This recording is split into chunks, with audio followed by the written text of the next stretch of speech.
Wrong. Joining me now, Francis Newton, Total Wealth CIO. First of all, it's great seeing you. It's been a long time. You look fantastic. You look fantastic. Thank you. That's the right answer. Let's talk about this because, it's gotten people afraid. It's gotten people angry. There are folks are at odds with each other and how to deal with it.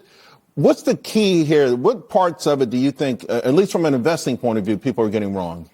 So it doesn't kill the AI trade. What it does is it expands usage. What it kills is the exclusive model coming out of the U.S. trade. Now, when you think about bringing in competitors into the marketplace, you think about lowering prices, but it expands usage and it's going to make it more competitive and probably cheaper. But the message is geopolitical, right? This is well-timed. We have this sort of chess match going on in the background about Chinese GDP. And the Achilles heel for Trump is yields. And so this release was far ahead of really, it's pending. Right. So anyway, it doesn't change the To your point, this was in conjunction with an event President Xi had with a bunch of other countries sort of saying to the rest of the world, hey, we're going to democratize this. Ironically, U.S. won't be the only player. And if you come with us, we've got your back, so to speak. Exactly. Because when you look at like the export controls and all the leverage in the trade negotiations, now you're not U.S. model dependent. If this really works, it's still pending. We'll watch it. It expands usage, which gives other companies inference throughput type companies opportunities. Let's talk about some of the other issues, though, bottleneck risk and things like that. So you've got memory, obviously, and that's a volatile trade, right? Because then it becomes a valuation discussion, a bubble discussion. But the thing that we, over at Tuttle are thinking a lot about is the heavy asset, low obsolescence. What does that mean? Okay.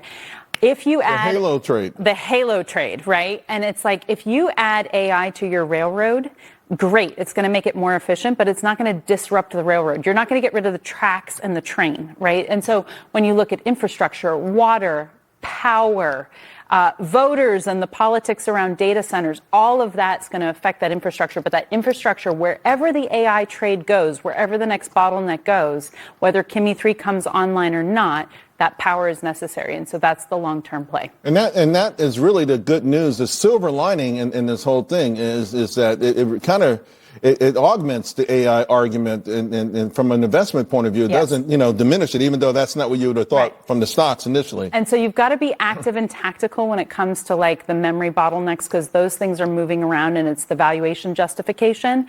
But when it comes to the infrastructure, that's a long-term play.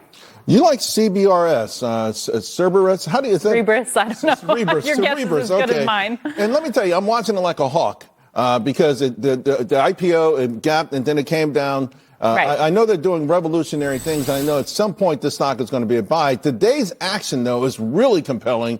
The intraday reversal after a sloppy opening, to me, feels like something of a buy signal. Yeah, and it could be bottoming right here. The thing to watch about this is if the AI throughput and the usage expands, then this company has an opportunity. Obviously, they're doing inference clouds and they're doing all the different clouds and all of these, when you have a plethora chasing pricing models and mechanisms and you have more competition in the market, companies like this have an opportunity. CBRS for the radio folks. And it's not already overblown, right? So you're not chasing it. If you had patience, you got a nice little chart there. Look at this bottoming pattern. We like it. That's a beautiful chart. By the way, this is easier to trade and be tactical than the undercut rallies on memory, which you've just got to be so quick, right? You got to be quick and maybe have a bottle of scotch.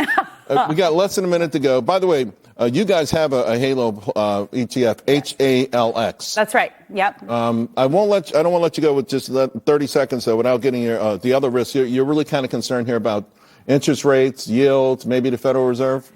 I think the Federal Reserve is going to hold ahead of the midterm elections. But the bond market is doing their job for them, actually. It's pricing in the yield hike ahead of the Federal Reserve meeting. And I think that's why he's gotten the task force out and looking at liquidity and communications around that particular problem.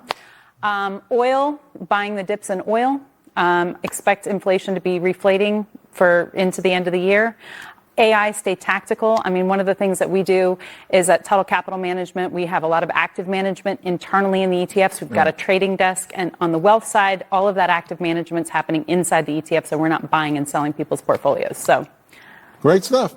It is so good seeing you. It's been nice far to too see long. you. I know. And you hooked up with a great guy. Matt Tuttle's is really a brilliant guy. He's my favorite. All right. I thought I was. You didn't pay me that much to say that. All right, folks, coming up, another great mind on Wall Street. Chris Grisanti's here, and he's got some different-looking stocks, right? The rotation trade is alive and well, and you want to have a balanced portfolio. Chris is your man. We'll be right back.